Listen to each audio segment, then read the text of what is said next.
Actually ITI बहुत ज़्यादा famous नहीं हुआ है, जो कि होना चाहिए। दी अवार्ड मिलने के बाद आपको महाराष्ट्र गवर्नमेंट ने या महाराष्ट्र अथॉरिटीज़ ने या लोकल अथॉरिटीज़ ने आपको अप्रोच किया? Frankly speaking no. I don't know Gen Z आजकल क्या चल रहा है, जेन-ज़ी। तो आप ये ट्रांसफॉर्मेशन कैसे देखते हो बच्चों पे?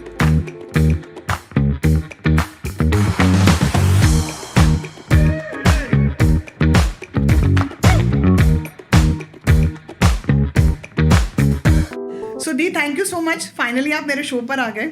My pleasure. नमो। प्लेजर नहीं है दी, आपके पीछे बहुत मेहनत करनी पड़ी मुझे। I think since last 1 year हम इस बारे में बात कर रहे हैं, राइट? आप मेरे ख्याल से एक ऐसे गेस्ट हो जो मेरे कॉल पर नहीं आए, आपको कॉल और फॉलो सब करना पड़ा। बट थैंक यू दी, I am so honoured. Here today we have Swati Pawar Deshmukh, a skill trainer at industrial training institute at lower Parel, Mumbai. Welcome दी। Thank you, thanks a lot. ये नमो। स्किल्ड इंडस्ट्रियल ट्रेनिंग क्या होता है दी? ITI जो सब लोग जानते हैं कि ITI क्या है। ITI is industrial training institute. ये क्या करता है, जो कंपनीज ऑर्गेनाइजेशन रहता है, इनको स्किल वर्कर की ज़रूरत होती है, तो ये डिमांड कैटर करता है। थ्रू स्किल ट्रेनिंग हम लोग स्किल ट्रेनिंग देते हैं बच्चों को, और after that they work in a company और industry as a skill train. So ये स्किल ट्रेनिंग में क्या क्या कैटेगरी है? जैसे फिटर मुझे एक पता है, और बहुत सारे। एक्चुअली ITI बहुत ज़्यादा फेमस नहीं हुआ है, जो कि होना चाहिए, क्योंकि हर एक जो काम करते हैं हम लोग को, इट नीड्स अ स्किल, बराबर। तो स्किल का ट्रेनिंग ITIs में होता है, ठीक है। तो इसमें अलग अलग ट्रेड, जैसे ट्रेडिशनल ट्रेड्स पहले होते थे, जैसे fitter, Turner, refrigeration and air conditioning, उसका कोर्स होता है। फिर मशीनिस्ट है, फिर मोटर मैकेनिक भी है, जिससे हम लोको पायलट बनते हैं बच्चे। फिर डीजल मैकेनिक है, जो खुद का गैरेज खोल सकते हैं। गर्ल्स के लिए भी बहुत सारी ट्रेड्स है, जैसे फैशन डिज़ाइनिंग है, सोइंग टेक्नोलॉजी है, बेसिक कॉस्मेटोलॉजी है।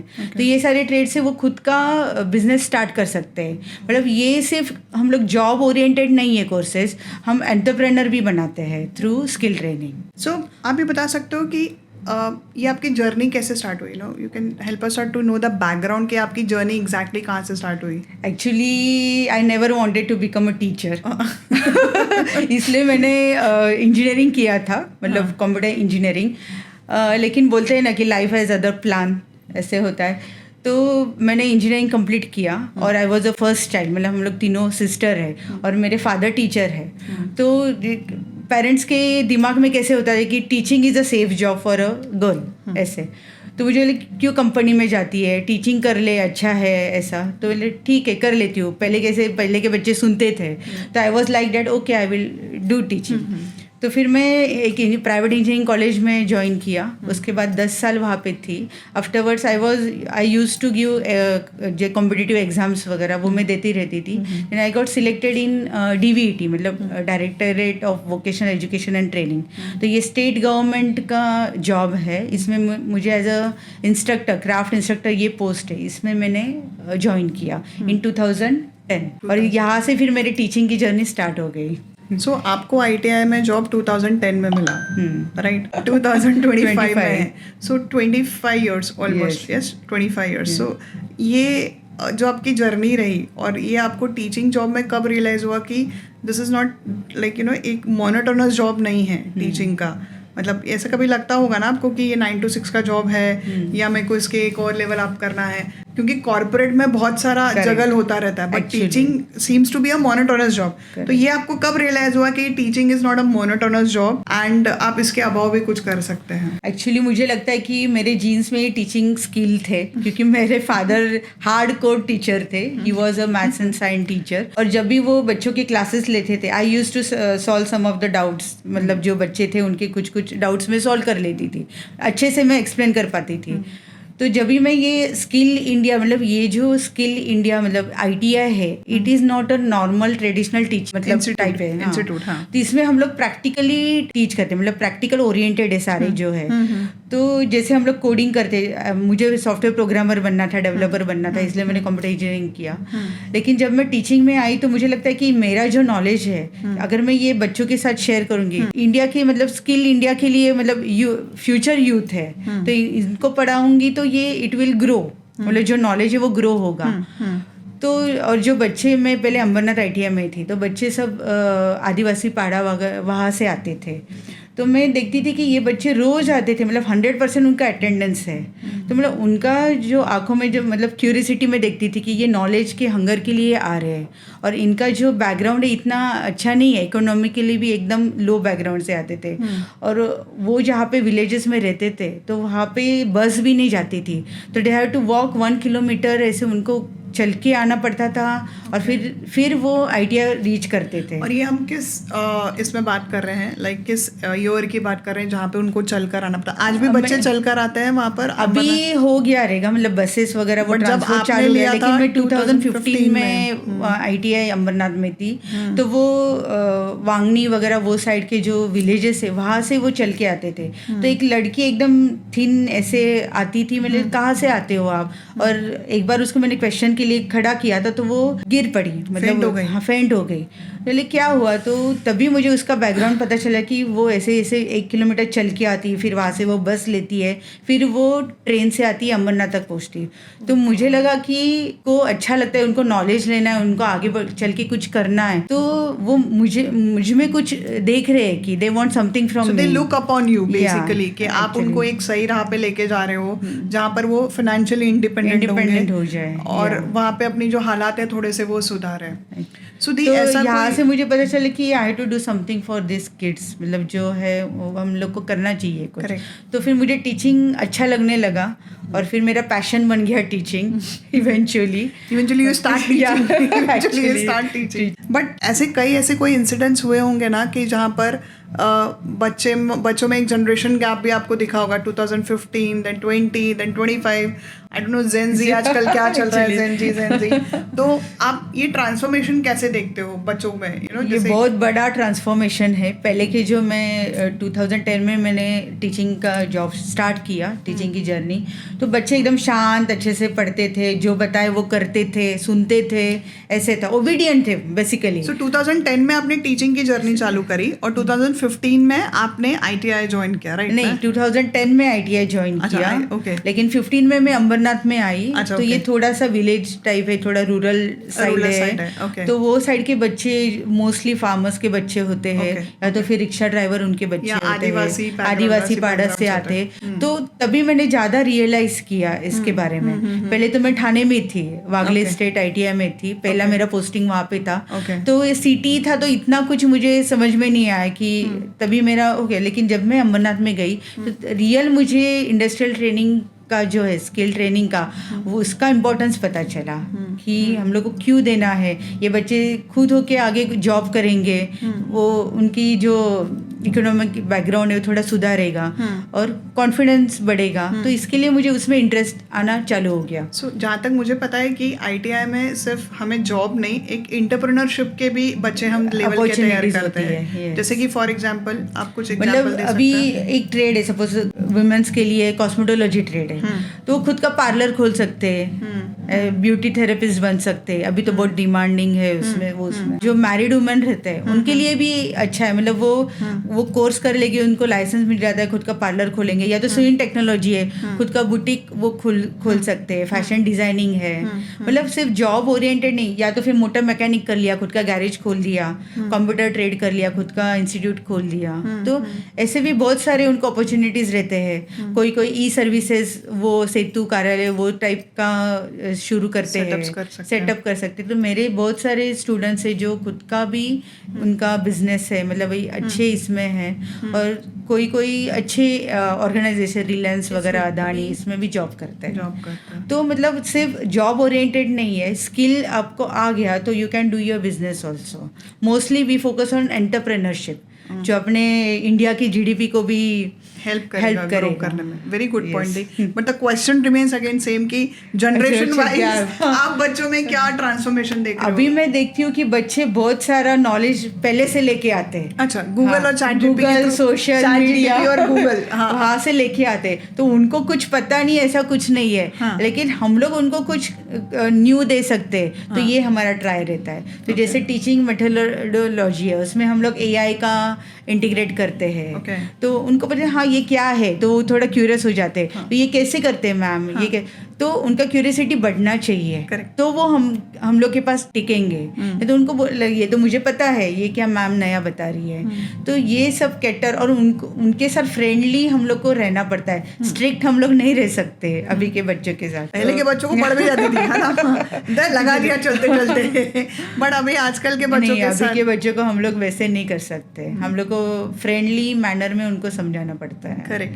बट डू यू थिंक के आजकल की जनरेशन है अपने करियर को लेके या फ्यूचर को लेके सिंसियर है compare to our generation of 2010, 15, 20, 99, I don't know, 1999? हाँ, थोड़ा 50-50 है इसमें, मतलब लेकिन मुझे लगता है कि अभी के बच्चे ज़्यादा फोकस है। They know what they want to do, they are clear, they are clear about their goals. मतलब मुझे ये करना है, इसलिए मुझे यहाँ पे एडमिशन लेना है, इसके बाद मैं ये करने वाला हूँ। ऐसे पहले के बच्चों के का कैसे था कि पेरेंट्स ने बोल दिया आपको इंजीनियरिंग करना है तो इंजीनियरिंग कर लेते थे। ऐसा था, खुद का दिमाग ज्यादा लगाते नहीं थे। उसमें से एक मैं हूँ, मुझे बोला इंजीनियरिंग करो, मैंने कर लिया। तो ऐसे लेकिन बैठना मुझे हमेशा इस सोफे पे था। तो मतलब ये होता है। लेकिन अभी के बच्चे मोर फोकस है, उनको क्यूरियोसिटी रहती है, अलग अलग चीज़ें एट ए टाइम उनको करनी रहती है, बहुत सारी चीज़ें करनी होती है। ऐसा है तो अच्छा है। मतलब मैं हमेशा एक्साइटेड होती हूँ कि न्यू बैच आएगा, ये क्या लेके आएगा खुद के साथ। Great great. एंड ऐसा कोई इंसिडेंट है जो मतलब एक स्टूडेंट ने आपका पूरा मतलब बोलते हैं ना माइंडसेट ही चेंज कर दिया एंड यू बिकम मोर एक रुझान और झुकाव आपका तरफ टीचिंग की तरफ और बढ़ गया? ऐसा कोई इंसिडेंट आपके साथ हुआ है कभी? वैसे तो बहुत सारे हैं। मतलब मेरा स्टूडेंट था 2010 में। मैं जब भी वागले स्टेट ITI में थी तो उसने हमारे यहाँ पे COE IT करके कोर्स था। तो उसमें सब IT रिलेटेड सारे सॉफ्टवेयर वगैरह हम लोग पढ़ाते थे। तो वो होने के बाद उसने अप्रेंटिसशिप किया। मतलब ITI का एक अच्छा चीज़ क्या है कि सिर्फ 1 साल का या 2 साल का टीचिंग करके, मतलब लर्निंग करके हम लोग बाहर निकलते हो गया, ऐसे नहीं है। इसके बाद उनको कंपनीज में अप्रेंटिसशिप करना पड़ता है। 1 ईयर का उनका ट्रेनिंग होता है। ओके। हाँ, इंडस्ट्रियल ट्रेनिंग होता है, हैंड्स ऑन एक्सपीरियंस उनको मिलता है। एक्चुअल वो कंपनी में जाके 1 साल वहाँ का काम सीखते हैं। उनको स्टाइपेंड भी होता है उसके साथ। मतलब उनको मिनिमम 7,000 का होता है, मैक्सिमम 12,000 उनको मिलता है पर मंथ। सो मतलब एक तबका जैसे आदिवासी का हम देखें या एक लोअर या average middle class poor class से जो लोग आते हैं, अगर वो ITI का कोर्स करते हैं तो उनका minimum starting stipend is 7,000 to 12,000 depend upon the course he or she have chosen. अभी मेरी जो बच्चे थे अंबरनाथ में जो थे, तो 2 लड़कियां थी। तो स्टेट स्किल कंपटीशन में उनको मैंने पार्टिसिपेट करने के लिए बोला था, इंडिया स्किल कंपटीशन में। तो वो स्टेट लेवल तक गई वहाँ पे। तो उन्होंने स्टेट लेवल तक ब्रॉन्ज मेडल उनको मिला। वेब टेक्नोलॉजीज करके वो स्किल में वो पढ़े। और उसके बाद उन्होंने मेरे जो बच्चे हैं IIT में भी उन्होंने अप्रेंटिसशिप किया है। तो पहले क्या होता था, अमरनाथ के बच्चों को क्या था, वहीं पे वो अप्रेंटिसशिप करते थे। मतलब नगर परिषद में करते थे या फिर लोकल इंस्टीट्यूट में करते थे, ऐसा था। लेकिन मैंने उनको बोला कि थोड़ा बाहर जाके देखो, बाहर की दुनिया क्या है वो देखो। तो फिर उन्होंने IIT पवई में, फिर रिलायंस में, ब्लू स्टार में, गोदरेज में, ये जगह, सीमेंस में, ये जगह पे उन्होंने अप्रेंटिसशिप के लिए अप्लाई करने के लिए मैंने उनको मोटिवेट किया। तो एयर इंडिया में भी मेरे बच्चों ने अप्रेंटिसशिप किया है। तो उनको दुनिया मतलब दिखाई दी कि बाहर क्या है। वो अमरनाथ से बाहर निकले, मुंबई साइड गए, एयर इंडिया में देखे। तो उसके बाद जो बच्चा था मेरा, वो BPO में एक काम कर रहा था, मतलब BPO में जॉब कर रहा था। तो उसने एक बार कॉल किया, मैडम मुझे ना इसरो का एग्जाम देना है। इसरो का? यस, इसरो का। तो मेरे जो पहले से बच्चे थे उनका मेरा ग्रुप है, तो still they are connected with me. ऐसे still they are in touch with me. Yes. तो उसने बोले ठीक है, तो क्या तो मुझे आप गाइड करोगी क्या? तो बोले हाँ करूँगी।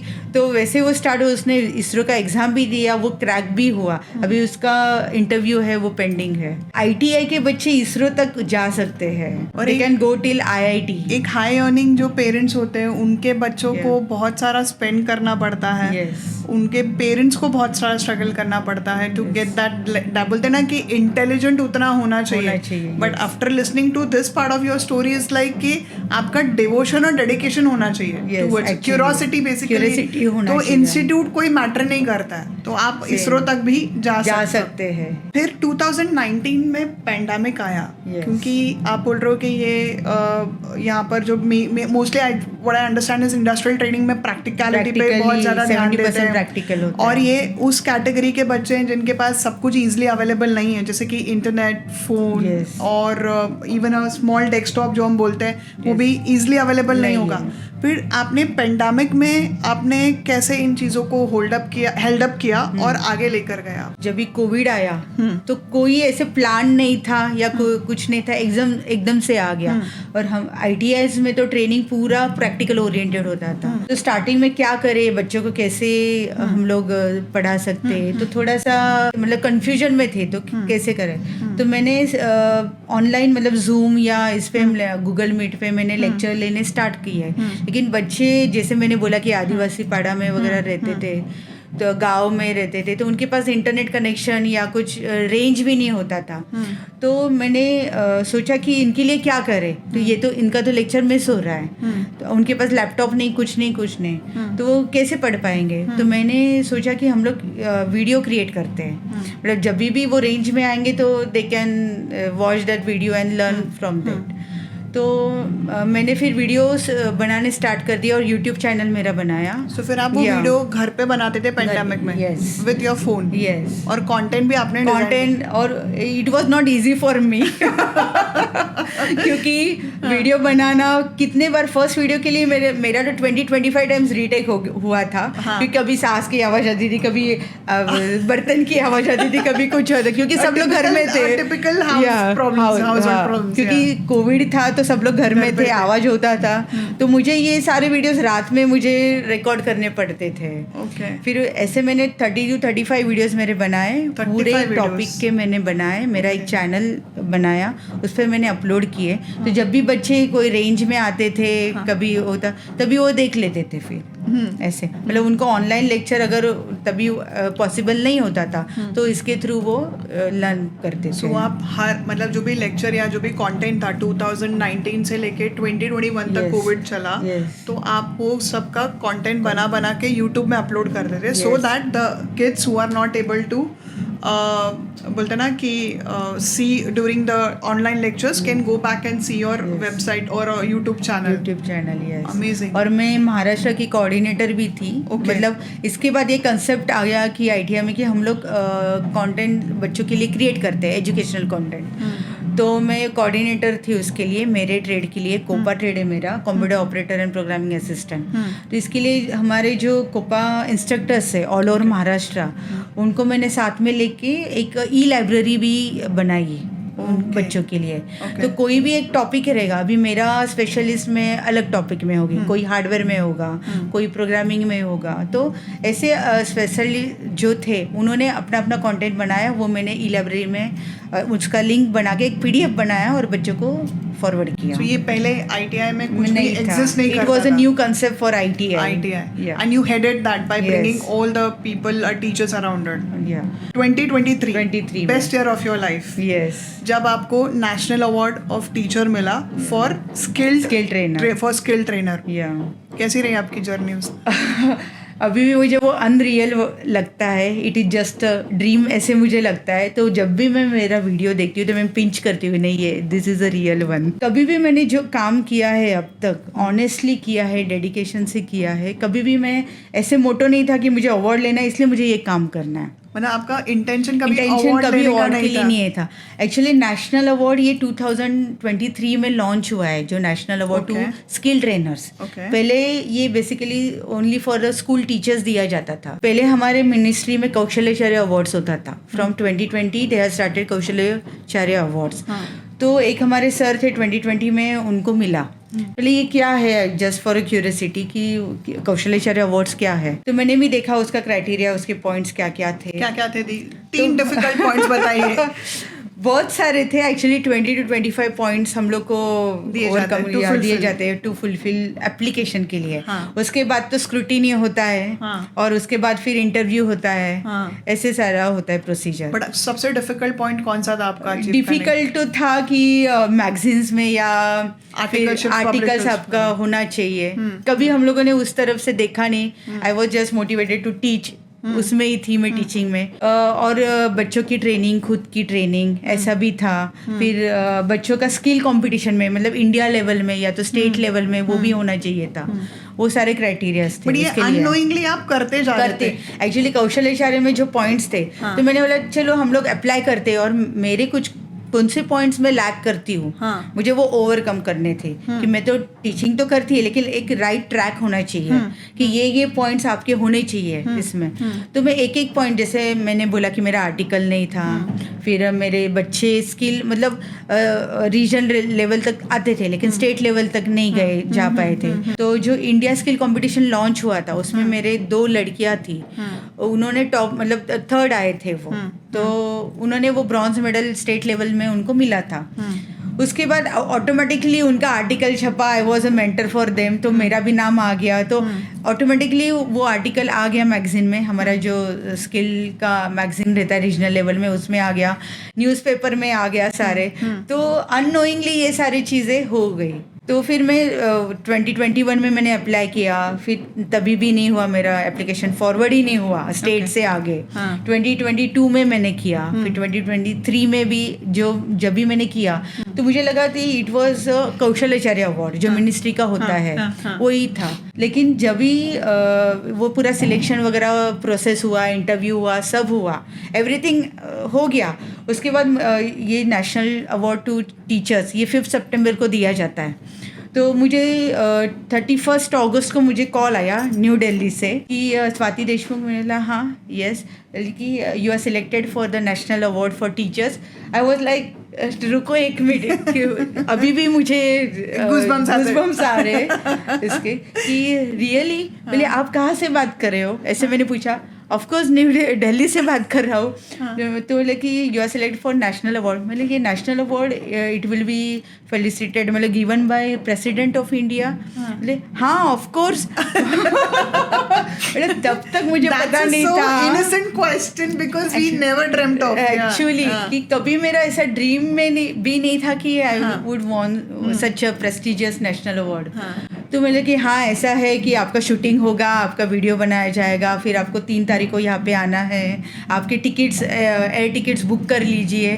तो 1 मिनट में एकदम से ये थी कि पापा मैंने जो किया था अब तक एप्लीकेशन जो भी काम किया था it was for a national award, ऐसे आप होता गया वो। हाँ वैसा हो गया। एंड देन फिर आप प्रधानमंत्री जी से मिले, मोदी जी से मिले, आप हमारे रिस्पेक्टेड प्रेसिडेंट मैम से मिले। कैसा था आपका एक्सपीरियंस? मतलब इतना, मतलब प्राइम मिनिस्टर से मिलना और प्रेसिडेंट के हाथ से अवार्ड लेना, मतलब really it is a prestigious. एक छोटी सी लड़की जो शाई थी, इंट्रोवर्ट थी, उसको ये अवार्ड मिल रहा है। मतलब लाइफ टाइम में मैंने कभी ट्रॉफी मैंने नहीं लिया है, फ्रैंकली स्पीकिंग। हाँ, क्योंकि आप नेशनल अवार्ड के लिए रुके थे ना, इसलिए आपने छोटी मोटी ट्रॉफियों पे ध्यान नहीं दिया। शाहरुख खान का डायलॉग है ना।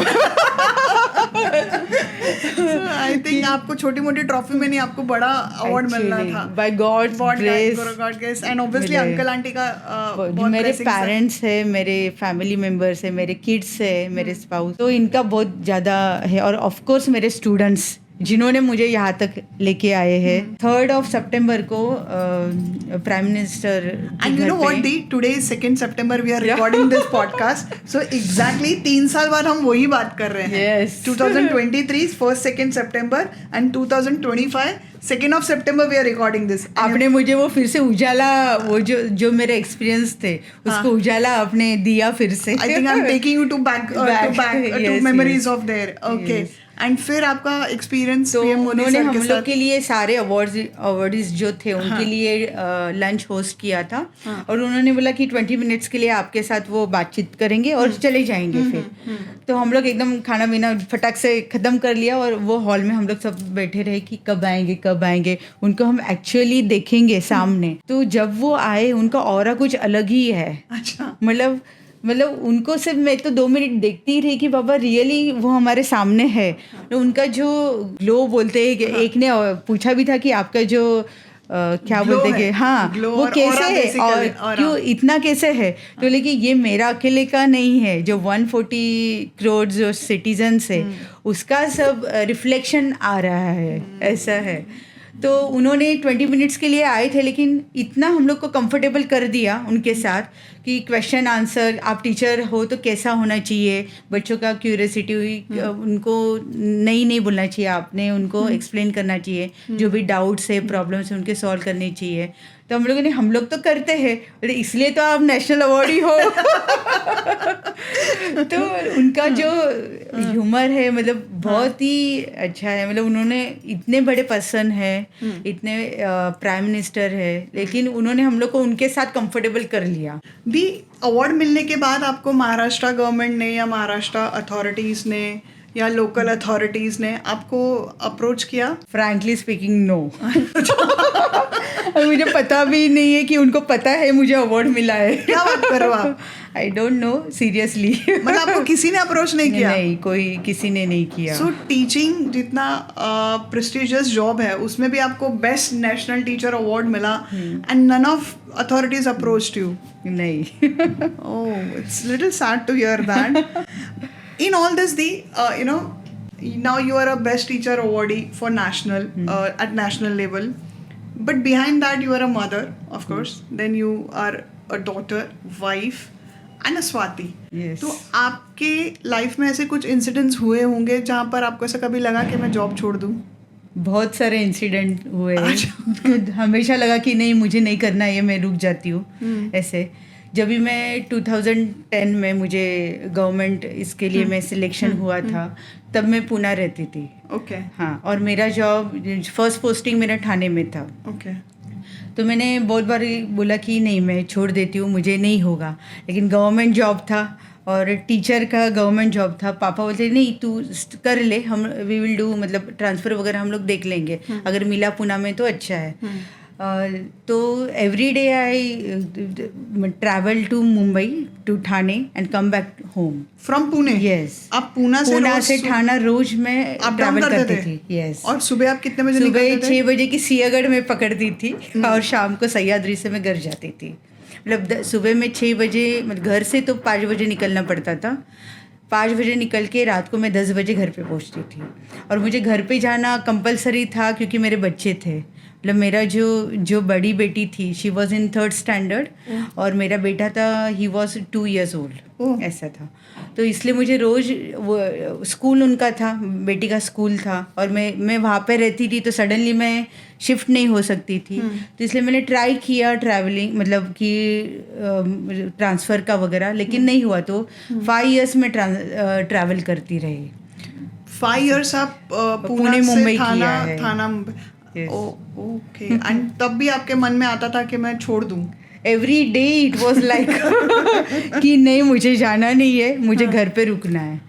लेकिन बोलते हैं नहीं कि सपोर्ट सिस्टम अच्छा होना चाहिए, आपके फैमिली का सपोर्ट अच्छा होना चाहिए।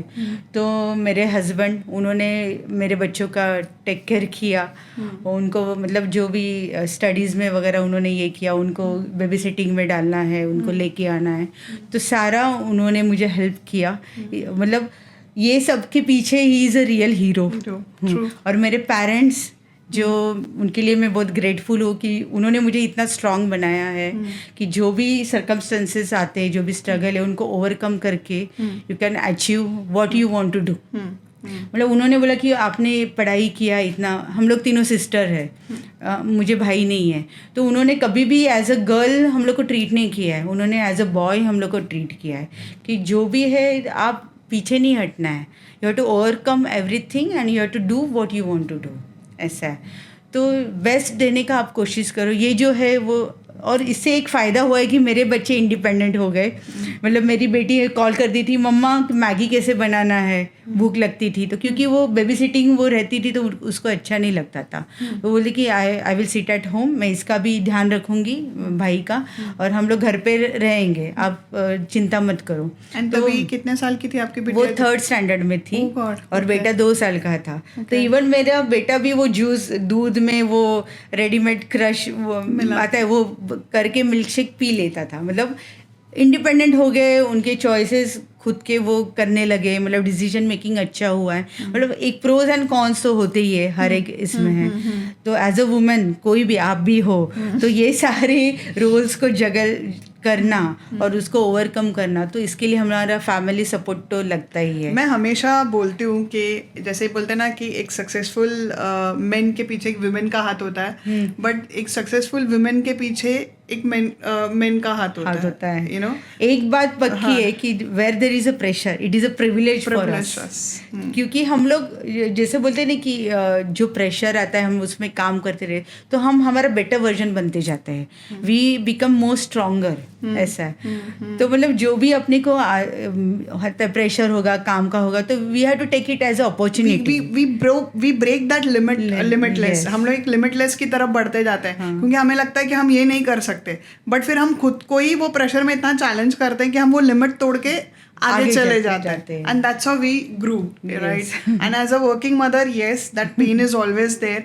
वो तकलीफ हमेशा होती है, गिल्ट तो हमेशा रहता ही है। आई थिंक वो गिल्ट जा ही नहीं, वो प्लेजर, एक बोलते हैं ना प्लेजर गिल्ट है वो, कि भाई ठीक है, वर्किंग मदर है, पेरेंट्स को मतलब बच्चों को छोड़ के जाना, और फिर पेरेंट्स की तरफ हम लोग नहीं ज़्यादा ध्यान दे पाते, एजिंग पेरेंट्स के साथ खास करके। एट दिस एज, अभी मेरी मॉम जिस एज पर है, शी प्रिफर्स टू बी थोड़ा बैठ के बात करो, ठीक है, उनका उतना ही एक्सपेक्टेशंस है, which is not wrong at her part, but अभी हम जिस स्टेज पे भाग रहे हैं, शायद हम उनको वो टाइम नहीं दे पा रहे, बट स्टिल आई थिंक आप और मैं वो दोनों ट्राई करते हैं। But to be very honest on camera, हम दोनों बहुत ट्राई करते हैं। हमारी मम्मी अगर ही नहीं करेंगी वो अलग बात है, बट वी बोथ ट्राई कि हम अपने पेरेंट्स को टाइम दे सके। दी, अभी आपका नेक्स्ट प्लान क्या है? What is your next goal of your life?